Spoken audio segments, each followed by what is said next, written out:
So before any conversation at Royal Roads, we'd like to acknowledge the land where we are located. So Royal Roads is located in traditional lands of the Esquimalt and the Songhees ancestors and families. And it's with gratitude today that when we come together to learn and work here, where the past, the present, and the future of Indigenous and non-Indigenous people, the students, faculty, and staff come together. So welcome everyone, and thank you so much for being here. Today we have a very exciting session for you when you are going to learn more about the university, the program, and of course you are going to learn from the experience that Michael and Faith had through the program. But before we start, I want to introduce myself. My name is Andrea Torres Lopez. I'm the Student Recruitment Manager here at Royal Roads University. And I'm going to be co-hosting this session with Dr. Marie Bernard. So Marie, if you would like to introduce yourself. Thank you so much, Andrea. My name is Dr. Mary Bernard, and I've been with Royal Roads the last 22 years. I was involved in the development of the Doctor of Social Sciences, and most of my career I've been an academic administrator, Associate Vice President, Research, acting dean for both of our faculties, and so on. But about 5 years ago, I came back into the faculty stream, and mainly so that I could be involved in the Doctor of Social Sciences as a faculty member and program head. Thank you, Andrea. Thank you, Dr. Marie. And you are going to hear a little more from Michael and Faith, but before we start, Michael, maybe you and Faith, if you like just to say hi to our audience and introduce yourself. So we can start maybe with Michael. Hello, Michael. Holy smokes. Nice to see everybody here today. Look forward to sharing some information about my project and the Doctor of Social Sciences program. Thank you, Michael. And I will pass over to you, Faith.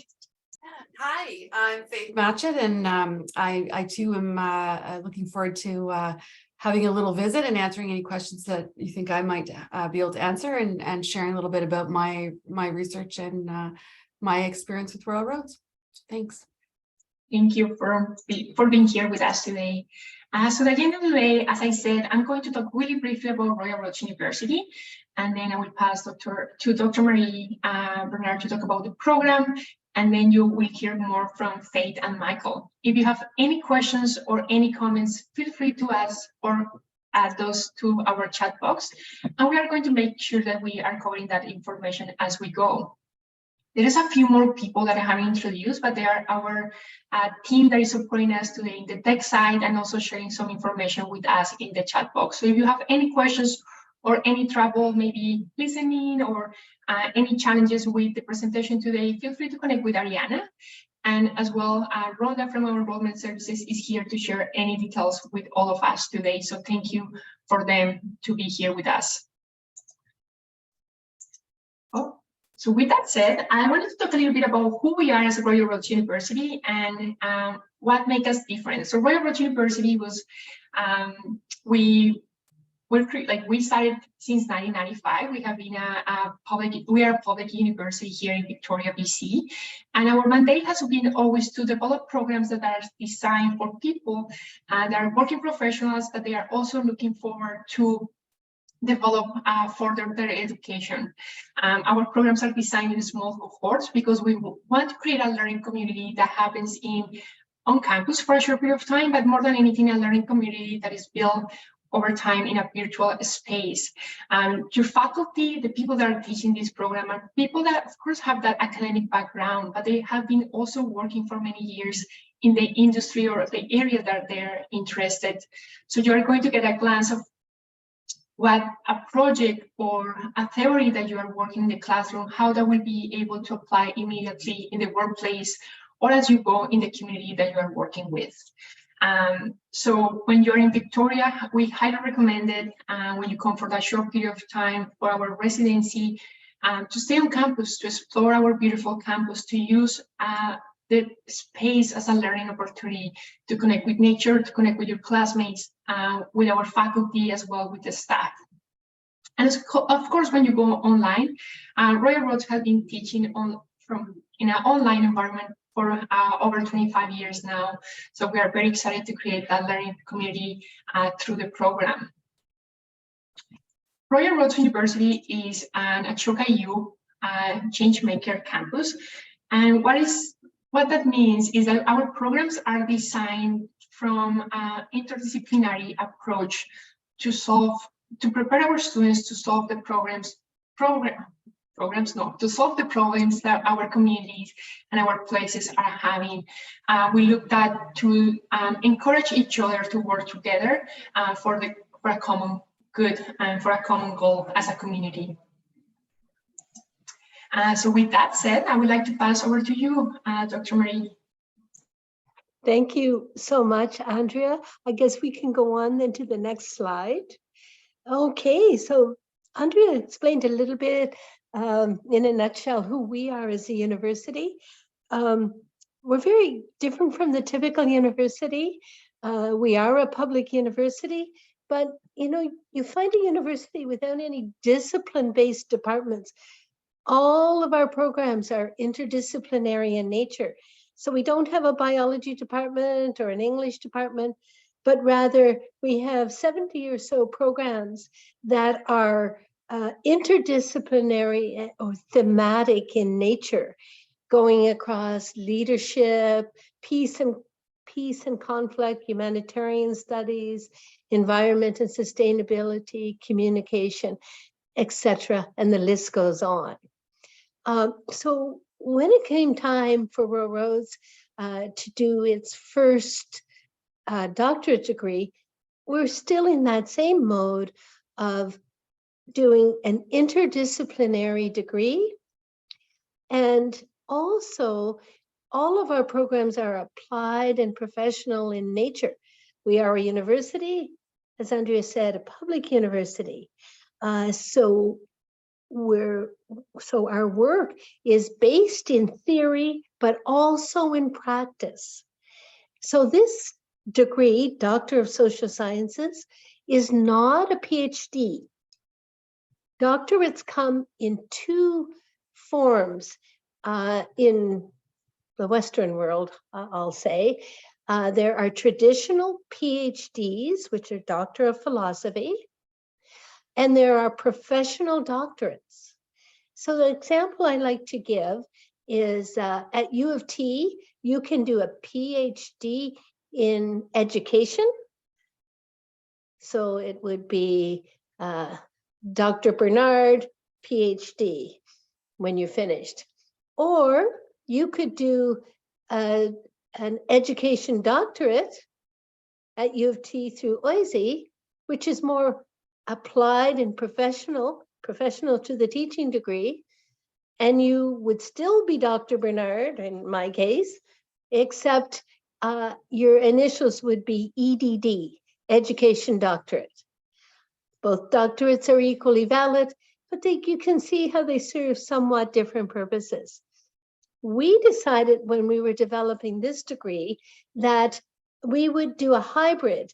We would try to take the best of the traditional PhD, especially with its strong research base, and marry it with the more applied and professional aspects of the professional degree. So it's neither one or the other, but a hybrid between those two types of Western doctoral programs. So it's interdisciplinary, research-based, applied in its orientation. We couldn't just make up a degree. We kind of searched the world over for the right degree for us.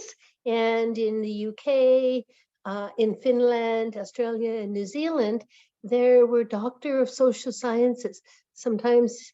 And so we talked to those universities over the years as we were planning the best doctorate for us. So that's where we landed. And it's been a very popular degree. People like the flexibility of the interdisciplinary nature, and people like the ability or the freedom to focus in on a problem or issue common to their community or to their organization or to their sector, that they could spend several years just digging in and helping to find solutions to a given problem that that almost always relates back to a given community, organization, or sector. I'll go to the next one. Thanks, Andrea. I'll give you some examples here. We have as many different topics in our program that people choose as we do students. And I gave you a list of some of them here. And today, when Faith and Michael speak more about their interdisciplinary approach or their issue that they worked on, you will see how they've covered their particular area. So it wasn't predefined. You come with, in your application, a very preliminary idea of what you would like to study and how you would like to approach it. Okay, I think we can go on. Thanks, Andrea. Oh, maybe not. We're cohort based. I should look at my slide here. And we have residencies. So 3-week residencies in the first year and in the second year, where you're on the beautiful campus that Andrea showed you some pictures of when she first started talking.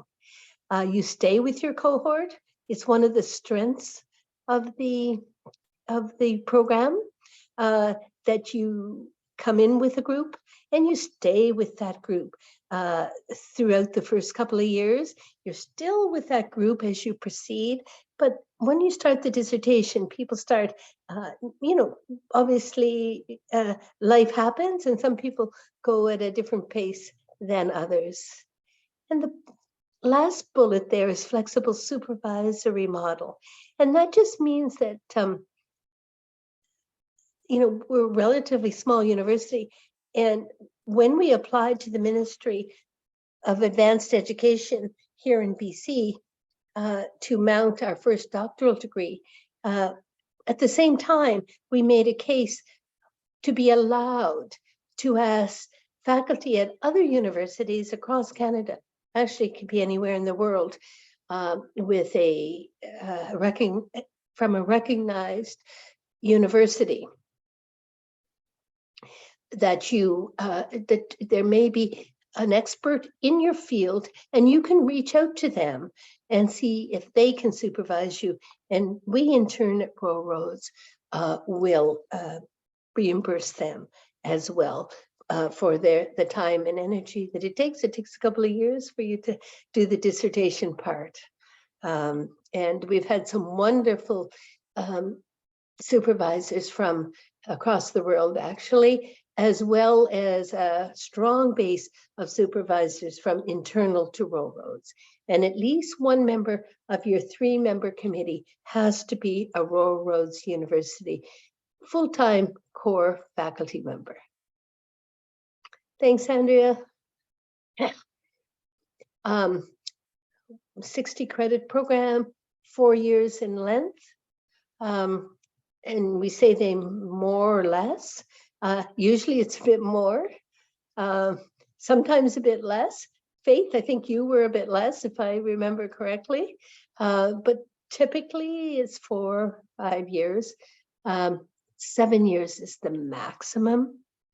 And I also note on this slide, again, that it's a blended program. If there's such a thing, we have to deal with COVID again, where mandates are in place. You never know. I hope we don't get to that point again, but we did offer the in-person residency online for the 2 COVID years. I have to say that was a bit of a struggle, not to see and meet people in person and to be able to do the kind of things that you can do in person. that is more difficult online. And that said, a lot of our course teaching itself occurs online, but we love having the resident base in person to be able to solidify the group and the program. One of the big issues is that we're a public university, and although we're public, the cost of the degree is high, and of course there's various funding opportunities available, research scholarships, and MyTax, which the MyTax program means that your organization or your sector, if somebody will contribute 50%, the federal government through the MyTax program will contribute the other 50%. We almost always are successful in getting those MyTax scholarships. There's $60,000 a year for 2 years. But at the same time, I really encourage people to consider when you're applying, is it the right time for you? If you had to self-fund, would you be able to, fund that 20,000 plus per year over 4 years that it would take to be able to complete the degree? We participate in all of the federal government programming, the primary ones that other doctoral programs across Canada participate in. And our funding rate is similar to other small and medium-sized universities as well. But still, that's usually less than 30% across Canada as well. Most of our students are working full-time, and they continue to work full-time throughout their degree. And many students self-fund their degree. I'm going to turn it over to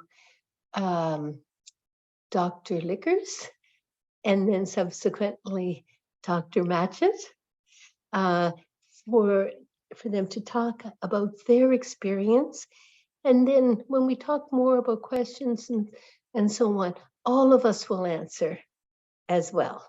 Okay, Dr. Michael Lickers, over to you. Thanks, Mary.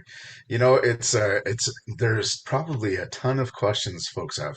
So I'm going to try and keep my portion of this brief, just to give you an idea about how I entered in it. I actually started in the Master of Arts and Leadership. It was actually called the Master of Arts and Leadership and Training back then. And that was when Mary and a few others were actually looking at developing and designing the doctorate program. At that time, Royal Roads had no doctorate program or PhD program. I'll get to that in a second. And as I was doing that, I finished my Master of Arts in Leadership and Training, and I did all these other things in the world that affords you the opportunity to do and keep going. And I had this amazing opportunity to think about it, and I was at an event, an alumni event in Calgary, and Brett Wilson and I were sitting together talking and chatting, and he goes, "Well, what are you going to do? You're going to keep going on?" And I said, "Well, I'd like to, but I'm not sure if Royal Roads has a program." And I'm sitting right next to the register, and it's like, "Mike, get your application in right away." So I started doing some research and looking into it, found out, yes, it's an expensive program, my friends. It's an expensive program. And what I found was that for me personally, as an Indigenous person, the type of learning, the cohort model, the way that it gets presented to you is and that it's applied, that's applicable to everything that you do in your life. It's not like you're sitting there, and I'm going to pick on the PhD folks a little bit. When you have a PhD, you have an expertise in a singular area. Think about that. You're only an expert in education. You're only an expert in sociology. With this doctorate program, they expand and blow your mind cells, and it just gets to be unbelievable that you can look at world challenges from multiple perspectives. And so when I thought about it, I thought, okay, I love the cohort model. The cohort model means that I get a chance to learn a multitude of things from other people, whether that's they're choosing a certain methodology. I had no idea that even existed, but that's cool. And methods, you learn different methods to apply. And with that cohort model, it makes it so much more easier. So as an Indigenous person, I really thought that that was important for me. The second thing was I wanted to understand in my work how traditional leadership methodology is being transferred to Indigenous young people in today's world. We send young Indigenous peoples off to leadership programs. What are they learning? They're learning Western leadership.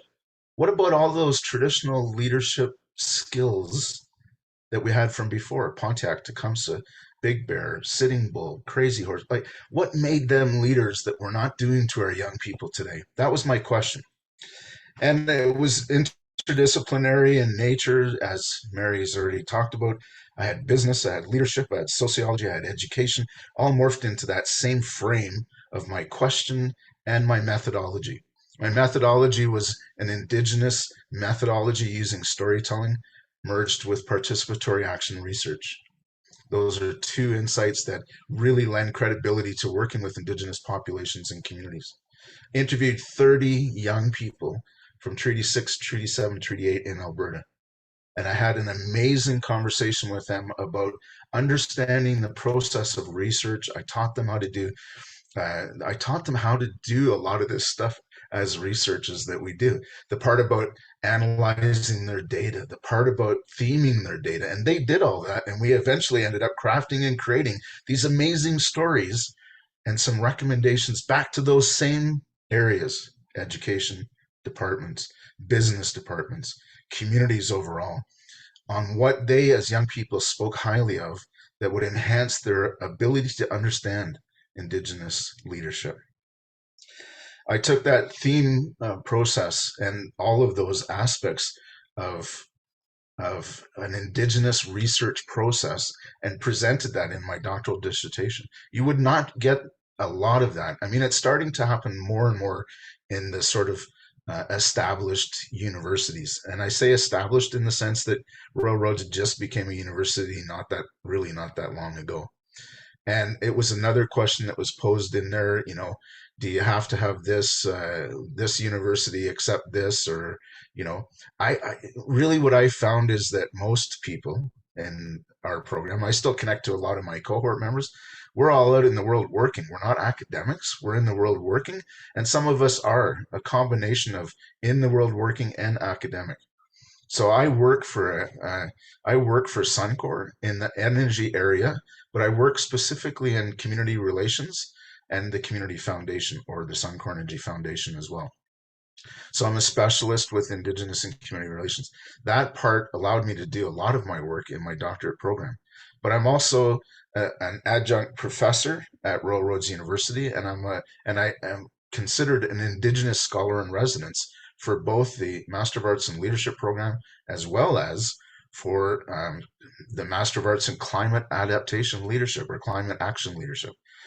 And so there's lots of opportunities to take this doctorate program and apply it in the world in many different ways, whether that's going back into academia or into a workplace. The picture of Hatley Castle, like, holy smokes, that was where my classroom was, on the second floor. I remember us going up there. And then the second year they shot the X-Men movies and they kicked us out and moved us into another building. It is such a rich, beautiful place. It's an amazing, immaculate, beautiful place to explore and be a part of. And so I would say for anybody that's looking at doing this, certainly do a bit of research. It's an expensive program. Things like developing a proposal for a SSHRC grant, Social Sciences, Research and Humanities grant, everything from there to MyTax, to looking at different opportunities and seeing how potentially you can get it funded. And or maybe there's a way that your community, if you're an Indigenous person, is going to consider supporting you over a period of years. There's also opportunities with companies and foundations and so on to offset the cost. But, and no buts, but, and what I would say is it It is a lot, and it's work. 4 years, you commit 4 years of your life to making this to be a successful project, and when you complete it, and you have that DR in front of your name, man, it makes a difference actually when you're out there talking to other people in the world. I didn't believe that, and I never thought about it. I remember Bernard Schischel asking us all collectively in our first year, why did you come here? Holy smokes, that was a difficult question to answer because I didn't really know. I knew that I wanted to advance my knowledge of Indigenous leadership methodologies, and I wanted to understand the work with young people, but I had no idea that that was going to be the way that it worked out. So I said, if a person like me can go through the doctorate program and successfully navigate it within 4 year period, as Mary talked about, then I'm assuming that a lot of other Indigenous people can do that. And that was my answer. I said, I never even thought about getting this far in my life. I've done a lot of things. I have a super eclectic background, but unbelievable. I never thought that I'd be sitting in a classroom filled with amazing other human beings doing amazing work to transform this world. And really, that's what the doctorate program is about. So again, not sugarcoating it. There's a heck of a lot of work. First 2 years are coursework, and then you separate from the coursework and you do your research, your ethics, your research, and you're off and going as much as you can, working with your committee and your team. And at the end, you need to celebrate because holy smokes, it's an adventure for sure. And I'm sure Faith will hopefully talk a little bit about some of that as well. I'm super excited to answer any questions later on, but I definitely want to leave some time for my friend Faith here to share the exciting things that she's done in her work too. Because even though we're not in the same cohorts or anything, as soon as you see that Doctor of Social Sciences, you know that they went through the same experience. You know that they've had similar connections to experiences, maybe not the exact same, but similar. So I will now keep it quiet for a second, pass it over to Faith. Thanks very much for your patience, my friends, and I look forward to answering any questions you may have after. Thanks ever so much, Michael. That was just actually wonderful to rehear your story. And the interesting thing is you were an early entry into the DSocSci when the former program head was still here. And Faith is just going to be graduating on Thursday. So she's a much newer entry and exit into the doctoral program. Over to you, Faith. Yeah, thanks, Mary, and thanks, Michael. I hadn't heard your research story, so it was super lovely to hear it, and your passion and energy really comes through, and I think that's not untypical of Royal Road students. I think we land there with a desire to do a program, but also a desire to do something practical and pragmatic. So that's how I chose Royal Roads. Is I wanted something that was interdisciplinary. My background, I started off with a business degree, and I'm an accountant. But I made my way into operations business, and then I really decided I wanted to do I wanted to take another degree, and the reason I didn't do an MBA or something like that was I thought I've got that kind of background. So I did adult ed, and because I thought maybe when I'm working with all these adults, it'd be useful to understand a better way to talk about what I was working on with them, the work we were doing in our organization. And from there, I went to Royal Roads, but it was because of that interdisciplinary perspective, that opportunity to practically apply whatever might come out of my research. And so my research interest, having been in business for 35 years, was, would it be possible to cultivate and develop wisdom within a business context? And wisdom is a word that we don't hear at all. It may be rarely, but generally not at all within a business context. And I really felt that there was a vacuum, I would suggest, in leadership in business. And I thought it might be interesting to interview people that were nominated as wise in business and see if there was a way to figure out how to develop wisdom. And so Royal Roads gives you that opportunity to work on something to possibly find results that can make the world a better place. And that was what I was interested in. I wasn't, it wasn't about the ivory towers, that part. It was about trying to make a difference, and I think you heard that in Michael's story too. I'll say a little bit about my experience. First of all, I personally found the faculty to be academically brilliant, but also practically experienced and pragmatic as well in their own work, their own research. And that was very appealing to me. Our cohort, I mean, you don't necessarily stay tight with the cohort through the entire program, because the first 2 years you're very tight, I would suggest. But then people kind of move in their own space and time sometimes as you kind of go through it. Some people are in 4, some people 5, 6, whatever years, 3.5, whatever. But you've always got them there with you. And I think right from the beginning, the faculty and the cohort, they fan the flames, if you know what I mean. Doing a degree when you're working and you have family and all those, you're involved in your community, you're very busy. And so it's a marathon, and I think it's really important that you are in a place where people kind of fan that energy, that interest that you have to kind of fuel that tank that's going to take you through the end. And I really found the cohort did that, and the faculty did that.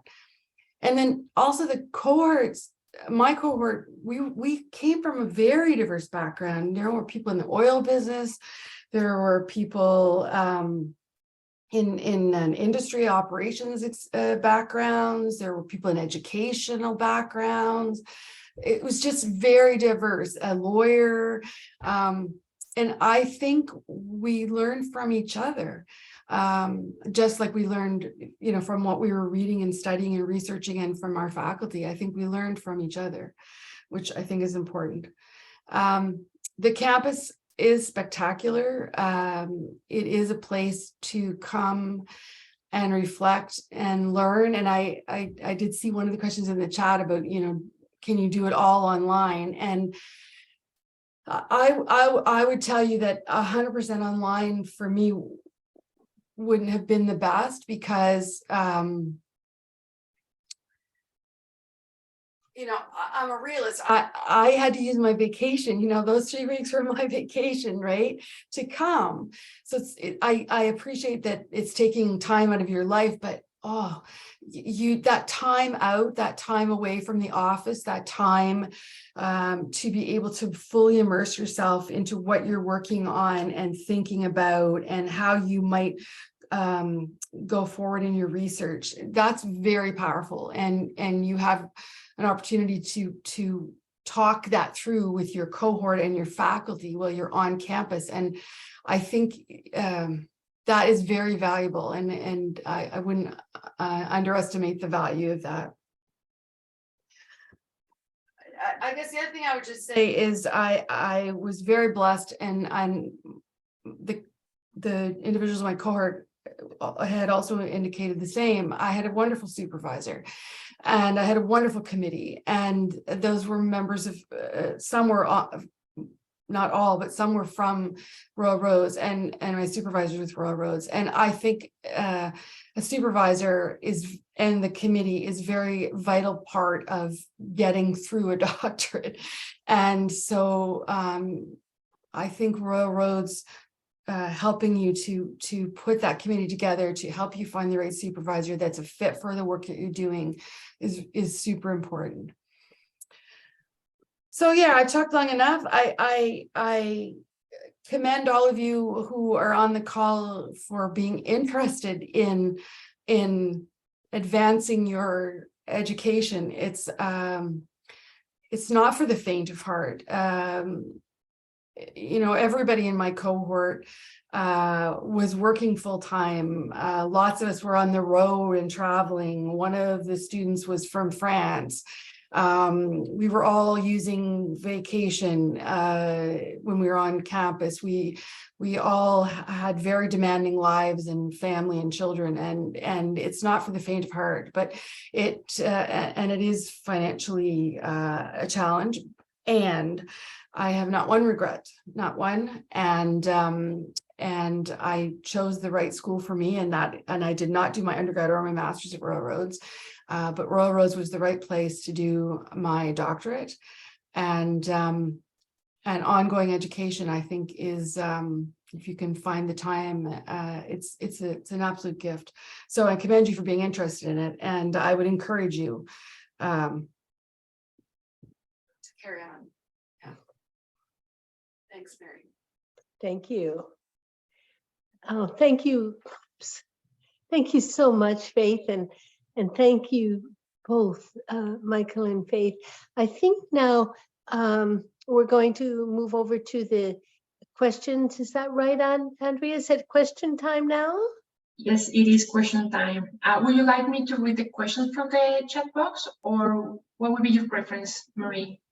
Is there unanswered questions there that you would like answered from the three of us or any of us?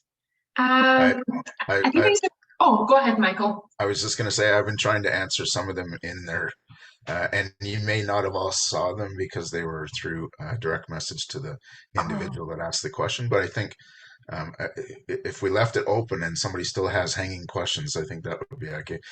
I don't think there was questions in there that were not answered yet, but I'm just going through it myself.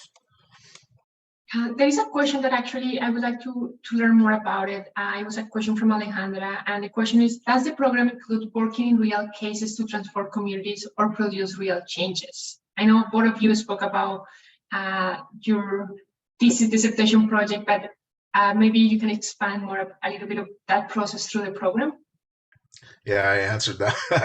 I think I answered that one. The idea is that these are situations that are relevant to yourself. This is what Mary was talking about, that it's applied leadership. They're not saying you have to, do this and study this. You do it because it's important to you, and it's applied to you, and it's applied to community, and it's applied to your research project. So the topic that you select and choose is what every course that you're taking, the papers that you're writing are going to apply to that topic. So, and quite possibly you get into the first year, first year, and your idea is slowly morphing and changing, but it's relatively in the same. Say you want to study ants, and you want to study how powerful ants are. They're 10 times stronger than, other, and all that kind of stuff. So that's your idea. Now, when you take the courses, the papers you're writing around theoretical frameworks and stuff, you apply that to how these ants work. You write your papers about ants. And at the same time, in your cohort, you're having these amazing conversations with your cohort about, wow, I didn't think about it that way. I didn't think about it this way. And the faculty are actually looking and helping you to think about it from different perspectives as well.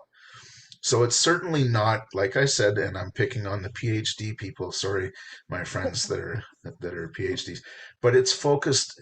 They're not teaching you one area and stream that you have to stay in.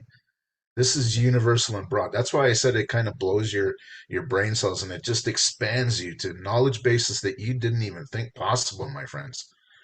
Yeah. So I'm hoping that I answered that question properly in there, Alan. Yeah, I was just going to piggyback on Michael. Sorry, I interrupted you. Just to say, I think you can go in with one thing. Like, you can go in thinking, this is what I want to research and this is how I want to do it. But by the end of the first 2 years, you have other things you never even thought of, right? Like, I could do it this way, or there's this methodology or that methodology. And most of us don't go in thinking about methodology either. But and it doesn't sound that much fun when I say it, but honestly, it can be. So yeah. And to answer the next question that just came in, when I was in, you had there were few options. You did a thesis, you did a dissertation stream, and that was it. Now there's diverse streams, my understanding. So it's a capstone project that you're going to culminate with, and a group of supervisors that you select and work with, the university on selecting. I think Mary said that if you get an external as your supervisor, you also need to have Royal Roads. So my committee, I had an amazing lady that was in business, Marie Delorme, Dr. Marie Delorme, Dr. Jackie Ottman from the University of Saskatchewan now, Dr. Jim Frederis, sociologist, and then I also had Robin Cox from Royal Roads because I selected Dr. Frederis in sociology. So it's like they work with you to really help you become successful and be successful. You have to do the work there. They're not going to do the work for you. You need to do the work to get there, to be there, and they're going to do everything that they can possibly do to make sure that you're successful. It's very high touch compared to some other programs as well. I know, I mean, all universities have their strengths and weaknesses, but I would say that one of our strengths is the high touch nature of the doctoral program. I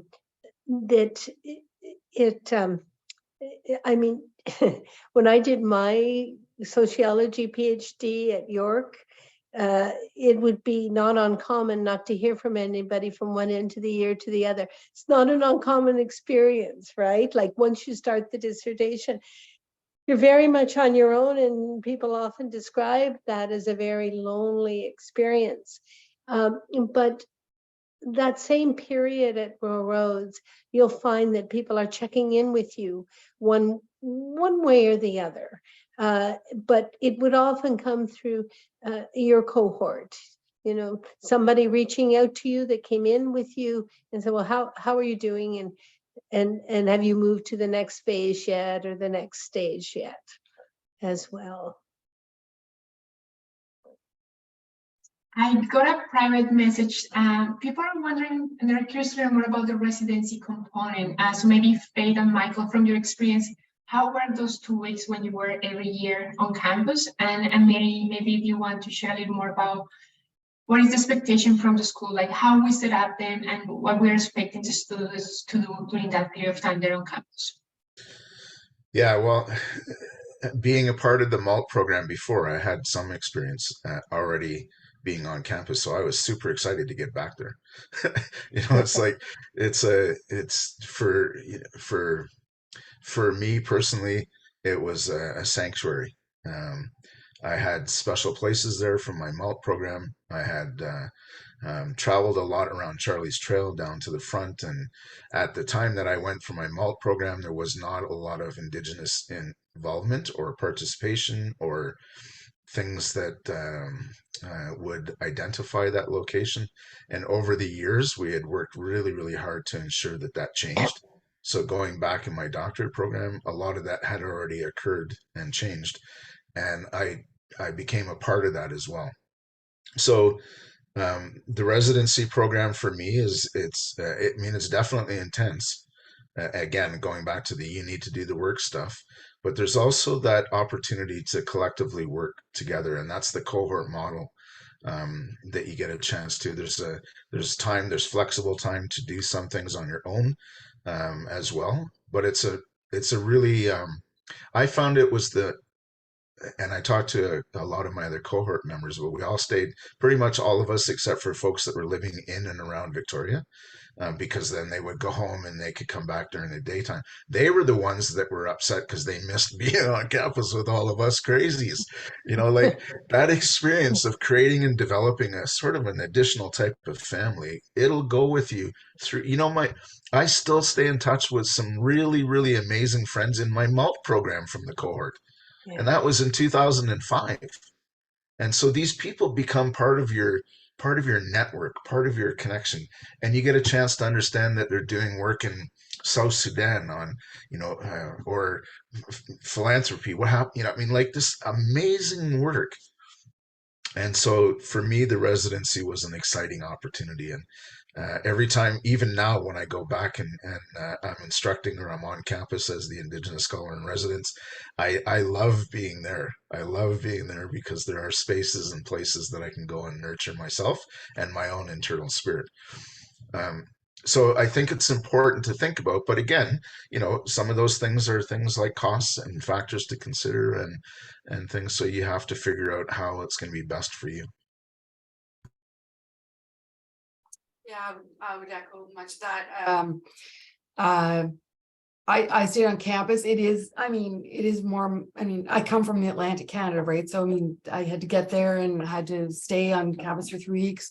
So it's a cost, right? Over and above your tuition, but I just found the experience really valuable because, like Michael said, other students are with you, you end up going to a pub, you have breakfast together or coffee together. Yeah, there's lots of work to be done while you're there. It's not like, I have the weekends off, I can run up island. No, no, the entire, 3 weeks, you're busy. And day and night, honestly. But the campus accommodations are very, they're a dorm room, but you're very self-sufficient. There's washers and dryers and little fridges and microwaves and cafeterias on campus, and you can find good coffee, and it's and the library is there, which is very good, and with stats lab, and there's a lot of reasons to be on campus. Like, I would not have wanted to do stats all online, like, seriously. And I'm an accountant, and there's no way. I marked stats in my undergrad and I would have died. So, to have the campus, the stats lab, to be able to go in, to have your cohort there to kind of get you through that first 3 weeks, so you got legs underneath you when you go home. It's important. And also, to Michael's point, the campus has, I was there in August, and it's a time of the year and a space that you can go and be with nature, and go for a walk and get to the water, and I sent home every single day on Facebook. My children were worried, a picture of a peacock. Like, they were scared. They were like, should we intervene? Like, Mom's sending a picture of a peacock every single morning. Is this all right? Is she okay? Like, they're there, and anyway, I love the campus, and I'm going to be there this week, and I can't wait. So it's a commitment, and I understand sometimes when you think about being online, being, I don't know, cheaper, and you don't have to take the time out because you have to, you're abandoning family often. But I really think it's the best way, that hybrid model, to be together for 3 weeks and then go back and do the rest of it online with Zoom and stuff. I think that's the right model. I'm not an educator by trade, but that sure seems like the right model to me. Thank you, Faith, and thank you, Michael. I would add that I'm just going to pick up on what you said, Faith, in terms of the importance of the in-person part, and Michael referred to it as well. It's, we had the experiment because of COVID of doing what would normally have been the in-person residency online. And, Royal Roads had an advantage over many universities because we already are familiar with offering courses online. But, it's, no matter what you do, we couldn't quite recreate that kind of glue that comes from being together as a group, and also who you see as well. When you're offering when you're offering by Zoom, you're offering the teacher who's doing the course and so on, which is great.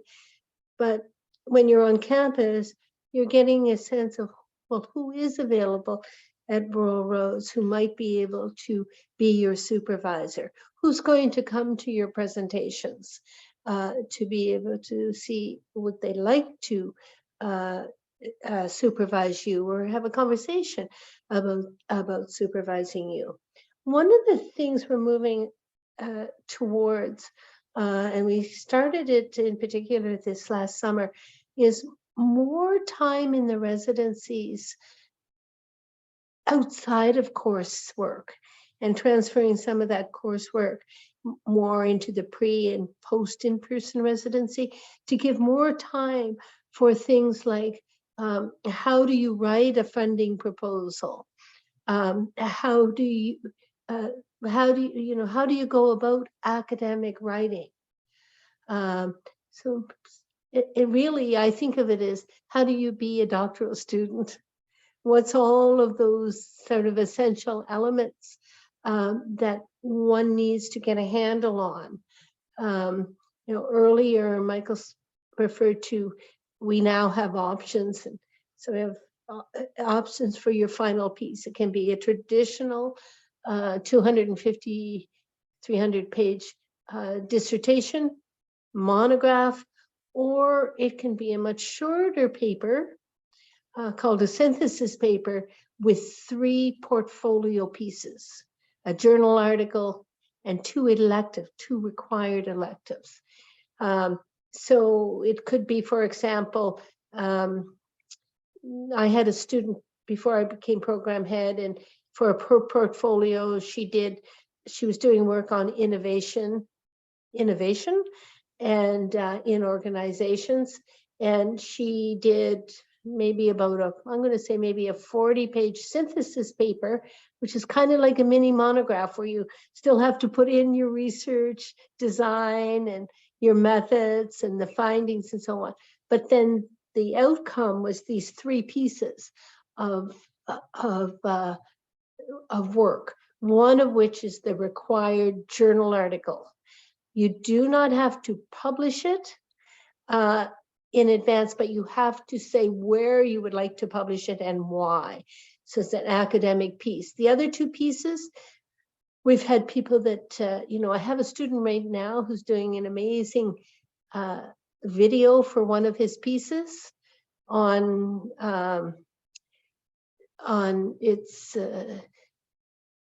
it's on hepatitis C in Indigenous communities, or it could be curriculum development if you were in the teaching area.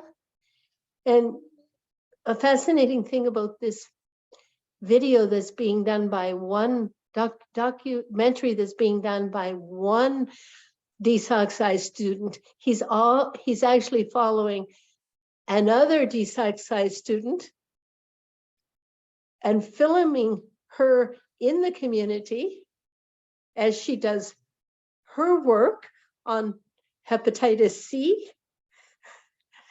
And that becomes one of his portfolio pieces. So it's quite fascinating.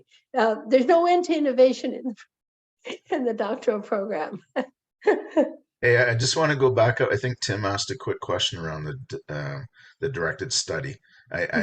From what I know and what I remember, the directed study is work with your supervisor, and really what it is here's an example of readings and literature, books or articles or publications that I want to glean data from or read or whatever, and you work with them. The expectation is that you have an extensive literature review or an annotated bibliography created at the end of it. The objective in that is that it relates to everything in your dissertation. You got to think about all of these courses as ladders. So the first one ladders you into understanding this paper, and this paper then forms the next one, and the next one forms the next one. The directed study is your literature review, really, in your dissertation. It's everything about that. So you're going to do as much work as you can, Tim, to hopefully work with your supervisor, craft some amazing articles, publications, books, literatures, peer-reviewed, all of that kind of stuff to help inform your directed study, and you work with the supervisor to accomplish that. Unless I've looked at it from a different perspective, Mary, I think that's it. I think you're spot on, as you and Faith has been with all of your answers. I'm so glad that both of you could join us today. I should, just while we're at it, Faith brought up the quantitative methods course that's heavy on stats. I just want to make everybody aware that that is a required course that has to be passed. There's a quantitative course and a qualitative course. And if you haven't had a stats background, some people can find that challenging. But it's, you know, it's meant to be a course that serves everybody, recognizing that many of you may never have taken a stats course. And recognizing that, you know, or even if you had, it might have been 20 years ago for many people, right? And, but I asked Runa Das, who's currently the quantitative methods instructor, if she would suggest a book that people could start reading to help prepare themselves. That might be something that if you do, by the way, any of you can email me if you want an individual conversation. But when if you do that and we're talking, remind me and I can send you what that book is as well. It's helpful just to kind of refresh yourself or get knowledge on the basic of stats as well. This is a Ministry of Advanced Ed requirement when they were approving our degree. Thank you, Michael, Mary, and Faith. I believe we have gone through all the questions that were in the chat box. So I'm just going to talk about very briefly about the application process. And I just want to acknowledge that it's 12:59. So if people have to leave and go to another meeting, thank you so much for being with us today. And we will be sharing this recording later today or first thing tomorrow morning. So you will be access to all the information about how to apply. So the first piece is the admission process. So to apply to this program, you would require a master's degree on the social science or related field. Is a mandatory piece, that master's degree. And we're looking for a recognized post-secondary institution. It can be in Canada or it can be in many other places around the world. We're looking also for evidence of experience related to the degree program. Normally we're looking at a minimum of 10 years of senior level decision-making authority. Mary, can I ask you, can you expand a little more how those 10 years of work experience look like? Can you share a little more what we're looking for? Yeah, so 10 years is a guideline as opposed to a hard and fast number of years, but we're looking for people that have experience. Then usually they're not right out of a master's program, you know, BA, then master's program, then right into a PhD. But it's people who are bringing their life experience and their work experience to the program. Because as both Michael and Faith mentioned, you're learning from your peers, right? Like folks, so you're building those relationships, but you're building those relationships because of the co-learning you do with one another. You want to learn from one another.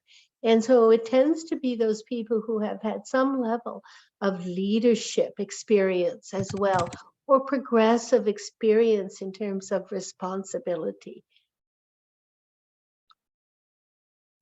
Thank you for that. And the next piece that we're looking is an interdisciplinary applied research proposal that reflects current research foreseen in the College of Interdisciplinary Studies or the school within Faculty of Social Science and Applied Science at Royal Roads University. And now, oh, sorry. Go ahead. Oh, sorry, Andrea, I was just going to add, when I say preliminary, it's just that. And what the committee is looking for, the adjudication committee, because your application goes to a committee, the committee are looking to see that you're thinking academically. That maybe just kind of a shorthand way of describing it. They want to see, are you bringing some critical perspective to the problem that you've identified. Are you citing academic literature? So you want to, if you're applying, you want to spend really quite some time on the proposal, because that's one of the most important things that's going to sell your application to the committee. Thank you for that. And now one of the most exciting pieces, how to apply. So as Faith say, we are very excited that you are here because you're interested to further your education. So whenever you're ready, we will be ready for you. So you can start your application process, completed an online application. And after that, you need to submit the following documents. The first one are official transcripts. To be official, they have to come in a sealed envelope, or it needs to be sent by the institution where you did your master's degree.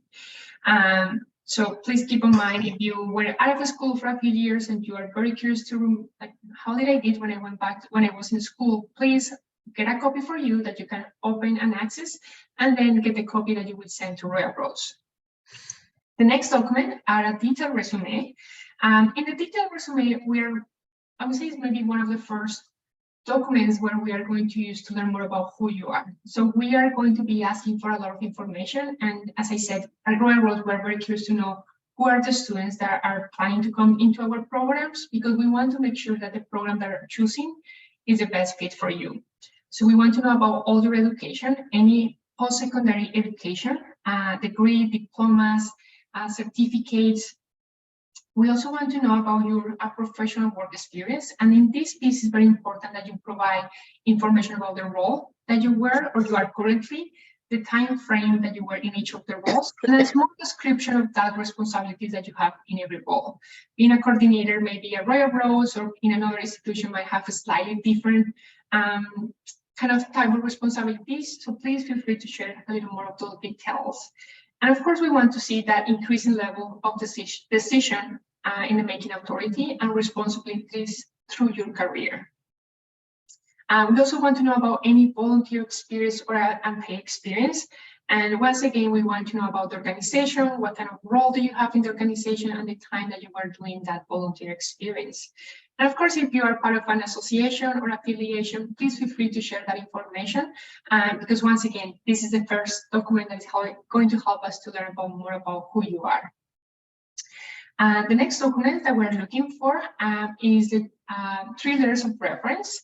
I always encourage people, maybe tell them to those people why you're applying to this program, so they have a better understanding what they can share with us in those 3 letters of reference. To make sure, I'm just going to share some details that is in our website. So we're looking for 2 letters from individuals qualified to speak, especially to the applicant academic qualifications and ability to conduct research at the doctoral level. And then the other letter can be a professional letter, someone that have been working with you currently or have worked with you in the past. And the next document are the writing sample. For the writing sample, we are looking for a thesis chapter, academic or professional report or publication that you have done. And the last piece is the preliminary applied research proposal. Would you like to share a little more about this research proposal, Mary? Oh, you're mute. Sorry about that. Don't be too brief. Again, we want to know that you're thinking academically. Be clear on what your topic is and why you want to explore this area. We know that it's preliminary. You're not going to be held to this, but it gives us a really good idea of 2 things. Is it feasible of what you want to do? And can we support you as well? So for example, if you said you wanted to study Jane Austen, Life and Times, we'd probably say, oh gosh, we don't have anybody in that English discipline who's going to be able to support you. We need a real world life problem in an organization or community in order for our faculty to give you their best. That's who we are as a university, and that's what the degree is. One thing that's really helpful is, even though you give us your resume outlining your work that you've done over the years, it's also helpful in the preliminary applied research proposal to say, to do a bit of your own positionality. Often in the rationale, if you have been working in the area for many years, it helps to inform the topic that you're choosing, often, not always. And it's good to include that. And while I'm here, Andrea, I'll just say something about the 3 letters of reference. Recognize that it might be hard if you haven't been in school for 20 years to get 2 academic references. So the more important point is to have 3 references, but that your professional references also seek to address you as a potential academic as well.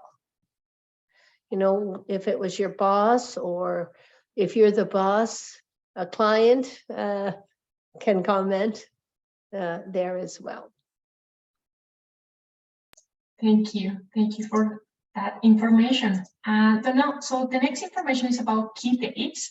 I will always encourage you to keep an eye on our website to have the latest information. But at this time, our next intake is July the 4th. Application deadline is at April the 4th. And then for our winter intake will be January the 8th, and application deadline will be October the 8th. And if I could, oh, sorry, Andrea. Oh, go ahead. If I could just add here, there is a possibility that we will not have a summer intake this year. It's important for me to note that. We have made an application to the university to go to 1 intake a year. It's not been granted yet, and we will, if it does get changed, we will notify on our website the moment that we get word. We won't be able to wait too long, actually, because people are in progress. We already have had people applying for the summer already. So I do want to note that as well. I mean, anybody that did apply for July, and if we don't offer it, they would automatically be given the option of taking it in the winter as well. You know, it's become an increasingly competitive process, the DSocSci, and we find that we would serve everybody better with 1 intake as opposed to spread out over 2. The same instructors doing each intake, and a somewhat larger group. It'll be about the same number still be taken in a year. It's not going to affect that, but we're hoping that operationally and administratively it will be provide for a smoother degree. Thank you for that information. Application support. So we have an amazing team of our enrollment advisors that will be able to support you through the application process. So they always are available from Monday to Friday from 8:30 to 4:30 Pacific time. You can send them an email, connect with them by phone, or connect with them through a Zoom meeting. The enrollment team is also available to connect you with faculty or our amazing alumni if you want to learn from sometimes you need different information, so we will make sure that you have the correct people to answer those questions for you. So take the next step. So here's the information of our enrollment advisors team. And of course, if you'd like to connect with Mary, I believe we have her email here, that it is just going to be mary.bernard@royalroads.ca. So if you have any questions, please feel free to connect with Rhonda, our enrollment team, or Mary to help you to navigate the next steps for you. So at this point, oh, sorry. Sorry, Andrea. So I don't know if Rhonda is still on the line or not, but oh, there she is. So Rhonda has put her information in there. Rhonda is Senior Enrollment Advisor. And I always suggested, if you're thinking of applying for the degree, speak to Rhonda first. And Rhonda will give you Rhonda's been at the university for decades and knows everything about everything. And so she will give you all the detail on the administrative and operational detail of the degree. And then you make a Zoom meeting with me to talk about the research itself. And we find that that helps us best to be able to more fully answer your questions. Absolutely. And Rhonda's email is rhonda.white@royalroads.ca, or you can reach out her and her team through learn.more@royalroads.ca. So, and this is the last slide in our presentation. So before we close this meeting, anything else, Faith or Michael or Mary, that you would like to add before we finish this call? Any final thoughts? So for me,